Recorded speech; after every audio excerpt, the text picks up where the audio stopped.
Shalom saudara-saudara. Kembali lagi bersama saya Pendeta Samuel Rapa dalam program Rema Restorasi melalui Alkitab.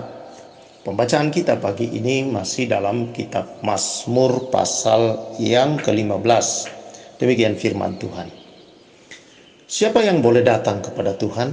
Mazmur Daud. Tuhan, siapa yang boleh menumpang dalam kemahmu? Siapa yang boleh diam di gunungmu yang kudus? Yaitu dia yang berlaku tidak bercela, yang melakukan apa yang adil, dan yang mengatakan kebenaran dengan segenap hatinya, yang tidak menyebarkan fitnah dengan lidahnya, yang tidak berbuat jahat terhadap temannya, dan yang tidak menimpakan cela kepada tetangganya, yang memandang hina orang yang tersingkir, tetapi memuliakan orang yang takut akan Tuhan, yang berpegang pada sumpah walaupun rugi, yang tidak meminjamkan uangnya dengan makan riba dan tidak menerima suap melawan orang yang tak bersalah. Siapa yang berlaku demikian tidak akan goyah selama-lamanya. Saudara yang saya kasih dalam Tuhan, dalam Mazmur ini kita melihat pemazmur bertanya kepada Tuhan, siapa yang boleh menumpang dan diam dalam kemahmu dan gunungmu yang kudus? Pertanyaan ini dilontarkan pemazmur karena dia melihat betapa tercela dan bobroknya kehidupan umat Allah. Mereka melakukan perbuatan yang tidak adil, bohong, penyebar fitnah, melakukan perbuatan keji terhadap teman sendiri, menimpa atau menimpakan celaka pada tetangganya, meminjamkan uang dengan makan bunga yang tinggi atau makan riba, atau yang kita kenal saudara dengan kata rentenir, dan menindas orang yang lemah. Kehidupan umat Allah tidak lagi mencerminkan perilaku yang penuh kebenaran. Sedangkan umat Allah seharusnya memancarkan kebenaran dan kekudusan Allah. Umat Allah seharusnya mencerminkan kepribadian Allah yang disembahnya, yaitu menjadi terang bagi dunia di sekelilingnya. Sepertinya Daud benar-benar heran, bagaimana mungkin disebut umat Allah tapi kehidupannya tidak menunjukkan sifat-sifat sebagai umat Allah yang benar. Nah saudara, situasi yang dikeluhkan Daud dalam Mazmur 15, bukankah juga banyak kita jumpai di kalangan umat Tuhan di zaman ini? Kita melihat bahwa begitu banyaknya orang pergi ke gereja, begitu rajin di gereja, rajin melayani, rajin penyembahan di gereja. Wah, kalau penyembahan luar biasa.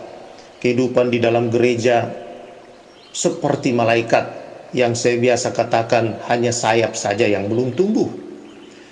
Dan kalau keluar dari gereja, kehidupan berubah saudara-saudara. Sepertinya Tuhan itu di gereja ditinggal dan diancam. Kau tinggal di gereja saja ya. Nanti awal bulan atau akhir bulan saya datang bayar kau dan kau tinggal di situ. Jangan ikut campur kehidupanku.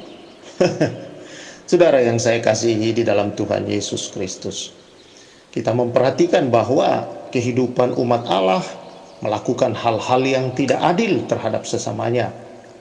Berbohong dalam dunia ini sepertinya biasa, dianggap biasa. Bahkan ada orang berkata berbohong untuk kebaikan. Tidak ada kebohongan yang baik, saudara-saudara. Bohong adalah dosa, dan dosa tetap dosa, tidak bisa baik. Dan saudara, hal itu biasa sepertinya kelihatan, dan anak-anak Tuhan pun yang menyebut dirinya anak Tuhan pun seringkali melakukan kebohongan-kebohongan. Bahkan jangankan di luar gereja, di dalam gereja pun orang berani mengatakan atau berbuat hal yang bohong. Saudara-saudara, nah juga saudara kita melihat penyebar fitnah. Waduh, tukang gosip di mana-mana. Ini hal yang luar biasa kita temukan bukan di luar gereja. Sering kali gereja pun dijadikan tempat saudara-saudara untuk menyebar fitnah dan sebagainya. Hal-hal yang keji terhadap teman sendiri. Wah, kalau di gereja dia ketemu teman-teman bisnisnya, wah luar biasa. Haleluya, puji Tuhan. Tapi di luar dari itu, tidak ada sesama anak Tuhan, tetap bisnis, makan sesama teman, sendiri, teman seiman pun dilibasnya. Saudara, inilah yang kita lihat, menimpakan celah kepada tetangga. Ya, banyak orang Kristen yang luar biasa dalam hal berdoa, luar biasa, bahasa roh luar biasa, pelayanan luar biasa, tetapi tidak disukai oleh tetangga. Belum lagi saudara-saudara yang suka meminjamkan uang dengan bunga yang sangat tinggi. Wah, makan riba yang banyak. Dan suka menindas orang lemah, dan banyak hal-hal lain yang tidak mencerminkan saudara perilaku umat Tuhan. Hal yang sama kita temukan saudara banyak dalam gereja di zaman ini atau di kalangan umat orang-orang percaya. Dan tentunya ini menjadi seruan kita juga kepada Tuhan. Apakah ini yang disebut umat Tuhan? Apakah ini Tuhan yang disebut sebagai orang-orang yang bertobat? Nah, mengapa demikian saudara-saudara yang saya kasihi? Bagaimanakah seharusnya orang percaya harus hidup, saudara? Roma pasal 6 berkata demikian, ayat yang ketiga. Atau tidak tahukah kamu bahwa kita semua yang telah dibaptis dalam Kristus telah dibaptis dalam kematiannya? Dengan demikian kita telah dikuburkan bersama-sama dengan Dia oleh baptisan dalam kematian, supaya sama seperti Kristus telah dibangkitkan dari antara orang mati oleh kemuliaan Bapa, demikian juga kita akan hidup dalam hidup yang baru. Saudara, inilah yang salah satu menjadi persoalan. Baptisan kebanyakan bagi banyak orang, saudara, dibaptis adalah untuk menjadi anggota gereja. Sehingga baptisan kadang-kadang hanya berupa simbol. Gereja, saudara-saudara, atau kita menganggap sakramen-sakramen di dalam gereja adalah simbol-simbol saja. Itu sebabnya tidak ada perubahan hidup, karena simbol tidak mungkin mengubah orang. Tetapi kita harus melihat faktanya, saudara-saudara, bahwa itu adalah fakta rohani.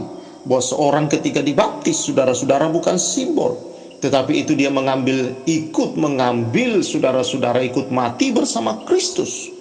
Bahwa baptisan itu, saudara, secara rohani dan kuasa rohani ada di dalamnya untuk membuat orang itu mati bersama Kristus. Dan ketika dia selesai dibaptis, berarti dia mengalami kebangkitan Kristus. Dan dia hidup bukan untuk dirinya lagi, tetapi dia hidup untuk Kristus. Bukan lagi dia hidup di dalam dosa. Nah, demikianlah saudara-saudara dikatakan di sini, ayat yang ke-11 Roma pasal 6. Demikianlah hendaknya kamu memandang bahwa kamu telah mati bagi dosa, tetapi kamu hidup bagi Allah dalam Kristus Yesus. Kita hidup bagi Allah, tidak lagi hidup untuk dosa, saudara-saudara. Kita hidup untuk Allah, ya, dalam Kristus Yesus. Mengapa dikatakan dalam Kristus Yesus? Ya, saudara-saudara, karena hidup yang kita miliki adalah hidup pemberian, yaitu hidup Kristus melalui kematian Kristus. Dan kita mati, dosa kita mati ketika Kristus mati. Dan ketika Kristus bangkit, maka hidup yang kita punya adalah hidup yang diberikan oleh Kristus, hidup Kristus di dalam kita. Berarti saudara, kita hidup, saudara-saudara, yang kita hidupi sebagai orang percaya adalah hidup dalam kasih karunia. Artinya hidup di dalam hidup Kristus yang telah diberikannya melalui kebangkitannya dari antara orang mati. Karena itu dikatakan dalam ayat 12 Roma pasal 6, sebab itu hendaklah dosa jangan berkuasa lagi dalam tubuhmu yang fana, supaya jangan lagi kamu menuruti keinginannya. Jangan kamu menyerahkan anggota-anggota tubuhmu kepada dosa untuk dipakai sebagai senjata kelaliman.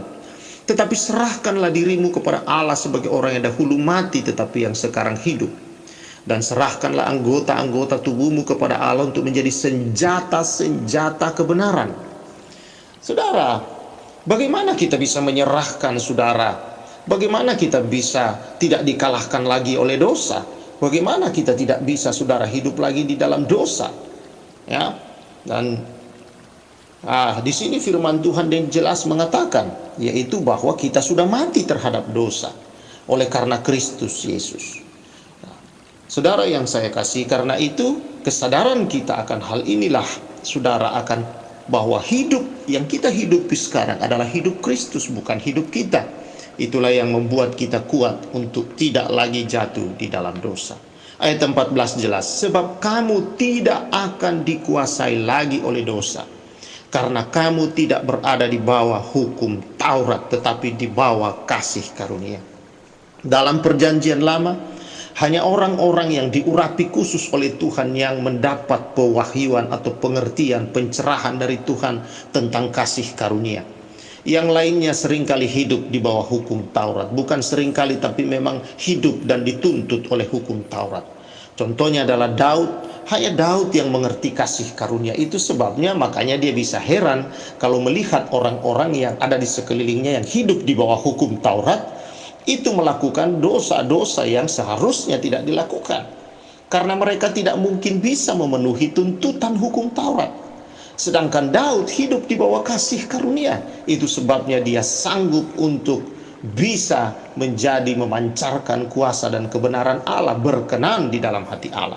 Jadi saudara yang saya kasihi di dalam Tuhan Yesus Kristus, usaha kita untuk tidak berdosa, usaha kita saudara-saudara untuk tidak melakukan yang tidak benar, itu saudara-saudara adalah usaha kita untuk benar di mata Tuhan, usaha kita untuk kudus di mata Tuhan, usaha kita saudara untuk layak, untuk berkenan supaya kita dikasihi di hadapan Tuhan. Itulah hukum Taurat. Adalah usaha manusia untuk dikenan Allah, dikasihi Allah, dibenarkan, dikuduskan Allah. Itulah saudara-saudara tuntutan hukum Taurat yang ternyata tidak bisa dipenuhi oleh setiap manusia. Karena manusia berdosa, bagaimana manusia bisa berbuat benar? Karena manusia berdosa, saudara, dikuasai dosa, bagaimana dia bisa kudus, berbuat kudus? Bagaimana dia bisa berkenan kepada Allah? Bagaimana dia bisa mungkin saudara-saudara layak di hadapan Allah? Sedangkan Yesaya berkata, kebaikan manusia, kebenaran manusia, saudara, itu seperti kain kotor di mata Tuhan. Bagaimana mungkin kita bisa layak dan benar dan kudus? Tetapi saudara, di dalam kasih karunia, artinya di dalam Kristus Yesus, makanya dikatakan di sini tadi, kamu hidup bagi Allah dalam Kristus Yesus. Artinya ketika kita diselamatkan, itu bukan hasil perbuatan kita, tetapi pemberian Allah. Kita selamat, kita dibenarkan oleh Tuhan, bukan hasil perbuatan kita. Kita bisa melakukan hal yang kudus karena kita menerima kekudusan Allah. Kita bisa layak, berkenan di hadapan Tuhan karena Tuhan melayakkan dan membuat kita berkenan di matanya. Kita bisa mengasihi Allah dan sesama karena Tuhan telah mengasihi kita terlebih dahulu. Nah, inilah perbedaan saudara, hidup di bawah hukum Taurat dan hidup di bawah kasih karunia. Nah, di bawah hukum Taurat dengan kekuatan manusia yang dikuasai dosa, maka dia tentunya akan jatuh bangun dalam dosa. Tetapi di dalam kasih karunia, karena dosa sudah diselesaikan dan kebenaran, kekudusan, kelayakan Allah, perkenanan Allah dan kasih Allah, semua berasal dari Allah dalam kita. Maka itulah yang memampukan kita untuk bisa hidup benar, hidup kudus, hidup layak, hidup berkenan, dan hidup mengasihi Allah dan sesama. Karena itu saudara-saudara yang saya kasihi di dalam Tuhan, yakinlah bahwa engkau sudah dibenarkan oleh Tuhan, engkau sudah dikuduskan, engkau orang yang layak di hadapan Tuhan, engkau orang yang berkenan di hadapan Tuhan, dan engkau orang yang sangat dikasihi oleh Tuhan. Maka engkau dapat hidup tidak lagi dikuasai oleh dosa. Tidak lagi dikuasai dosa, artinya berarti dosa bisa datang menggoda untuk menguji saudara, tetapi saudara bisa berkuasa atasnya. Tidak harus mengikuti dia, tetapi engkau dapat menolak dia, engkau dapat mengalahkan dia, karena hidup yang kau punya adalah hidup Kristus di dalammu. Puji Tuhan, puji Tuhan saudara-saudara. Karena itulah menjadi jaminan dan keyakinan kita saudara, bahwa Roh Kudus di dalam kita yang memampukan kita untuk semua itu adalah jaminan untuk kita mendapatkan keselamatan kita yang kekal kelak. Terpujilah Dia, haleluya, amin. Mari kita berdoa. Tuhan, terima kasih. Dengan kuat dan gagah kami tidak mungkin Tuhan bisa melakukan yang benar, melakukan yang kudus, dan melakukan hal-hal yang membuat kami layak, yang membuat kami berkenan dan dikasihi. Tetapi karena Engkau telah memberikan Yesus Kristus ya Tuhan, dan di dalam Yesuslah kami memperoleh kebenaran, kami dibenarkan, dikuduskan, dilayakkan, dan Tuhan dikenan oleh Tuhan, sangat dikasihi oleh Tuhan. Sehingga kami bisa hidup dalam kebenaran, hidup kudus, dan kami bisa hidup layak di hadapan Tuhan, berkenan dan hidup mengasihi Tuhan dan sesama kami. Tuhan, semua itu adalah anugerah di dalam Yesus. Dan itu kami terima ya Tuhan, ketika kami percaya dan dibaptiskan bersama Tuhan. Kami sudah mati terhadap dosa, dan hidup kami adalah hidup untuk Kristus. Kristuslah di dalam kami, di dalam kuasa Roh Kudus yang memampukan kami hidup. Terima kasih Tuhan. Dan biarlah kami setiap hari bisa berkata, Tuhan terima kasih, karena kami tidak hidup lagi untuk dosa, tapi kami hidup untuk Kristus, untuk Bapa di surga, karena kehidupan Kristus ada di dalam kami. Dan inilah hidup yang berkemenangan atas dunia ini. Itulah hidup yang luar biasa yang Tuhan beri. Terima kasih atas semua ini.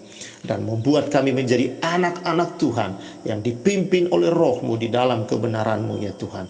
Dan kami bersyukur atas semua ini, memuji, membesarkan Engkau di dalam nama Tuhan Yesus Kristus. Terima kasih Tuhan. Aku bersyukur atas semua. Aku berkati umat-Mu, berkati anak-anak-Mu, jalani sepanjang hari ini dalam kuasa kasih karunia Allah. Di dalam nama Yesus. Haleluya. Amin. Saudara yang saya kasihi, jalani hari-harimu sebagai anak-anak terang, bahwa engkau memiliki kebenaran, kekudusan, kelayakan, perkenanan, dan kasih Kristus dalam dirimu. Salam restorasi.